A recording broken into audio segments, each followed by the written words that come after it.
Hey there, college students! Today we're going to talk about different kinds of companies you'll probably hear about in your classes and when you start working. Knowing about these can really help you understand how businesses work, so let's get started. First things first, what exactly a company? Basically, it's like a group of people getting together and making a team that's recognized by the law to do business. Companies can be different from each other based on things like money matters, taxes, and other rules depending on where they're set up. Let's look at the main types of companies you'll find. Companies limited by shares. This is the most common type. Here, if the company runs into debt, the shareholders only have to pay what they haven't yet paid for their shares. Think of big companies like maybe Infosys or TCS. Companies limited by guarantee. Here, if the company has to close down because of debt, the members only have to pay the amount they promised to give earlier. These are usually not-for-profit, like some NGOs you might know.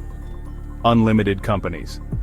In this type, the members are fully responsible for all the company's debts, even if it means using their own money. Public companies. Public limited companies. Anyone can buy and sell shares of these companies on the stock market, and there's no limit to how many people can own shares.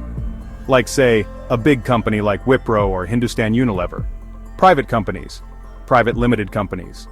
You can't just buy and sell shares of these companies easily, and there's usually a limit to how many people can own shares. Think of your local Kirana store or a small software startup. Holding companies. These companies own most of the shares or control the decisions of another company, which is called a subsidiary. Subsidiary companies. These are controlled by a bigger company, kind of like a smaller branch. Associate companies. This is when one company has a lot of say in another company, usually by owning 20 to 50% of its shares. For-profit companies. These companies are mainly focused on making money for their shareholders. Non-profit companies, Section 8 companies in India. These are made for doing good things like charity work, social work, education, or religious activities. The money they earn goes back into their work, not to owners. Domestic companies. These companies are started and do business in the same country. Foreign companies, these are started in one country but do business in another, like maybe Google or McDonald's in India. Small companies. These are defined by how much money they make or how much capital they have, and they have simpler rules to follow. Large companies. These are bigger than small companies and have more rules to follow. One-person company, OPC. This is a private company with just one owner, which is quite common these days. Partnership firms converted to companies. These used to be partnerships but are now registered as companies. Government companies. The government owns at least 51% of the shares in these companies, like maybe some banks or oil companies, and that's it.